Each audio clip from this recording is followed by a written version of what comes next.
People ask you, why do they dislike us? Yeah, Dr. Paul, you talk a lot about liberty and broad coalitions, and I think one of the most hopeful signs for the GOP is the broad coalition that you were able to put together in the last presidential race. Young people, old people, middle-aged people, which is really an outlier within the current state of the Republican Party. But with your emphasis on liberty, I have to ask you about some of the folks that are in your coalition. And this weekend, you're going to be giving an address at the Fatima Center, at a conference in Canada for the Fatima Center, which has been called a hardcore anti-Semite group. Is this something that you would reconsider doing? No. Even as a Catholic. Go ahead. I even talk to Republicans, and they disagree with everything I say. You know, when I'm on a Republican stage and I say we should have a foreign policy of the golden rule, they boo me. I'm trying to convert people.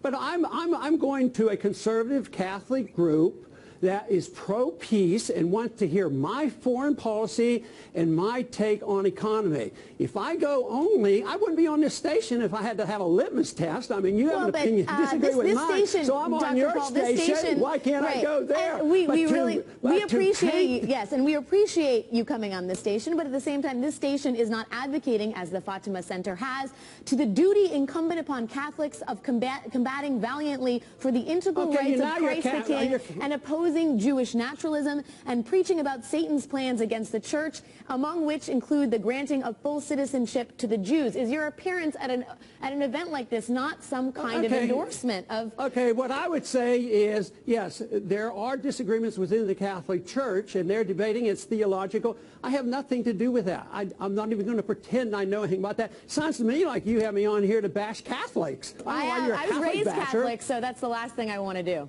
Yeah, well, you ought to be more courteous to them and give them a break. I mean, you know, why can't we have discussions with people that might have a difference? And I put up with a lot of this in the last 40 years because not too many people agree. But why I'm excited is the country is coming toward the way of peace and this coalition of libertarians and progressives. We've had too much war, too much spending, too much Federal Reserve printing of money. And that's what's important for you to bring this stuff up about the infractions of some group that I have no idea what their theology is all about. I don't even have any idea why you do things like that. Well, that because just Dr. Paul, astounds me. You know, there have been a lot of folks that have been involved with your campaign, supporters. There have been newsletters that have been accredited to you that have strong anti-Semitic, racist undertones, and I think the American public is curious about how you endorse or do not endorse or deny involvement with any of that, and that's why it's a relevant line of questioning. At the same time... So I've had that, you know, the first month after I was elected in 1976, I had a picture in a magazine. Here I was practicing physician for all those years, and I run for office. I had no expectation of winning. I win. I'm totally innocent. The first month, they put my picture in a magazine with a swastika.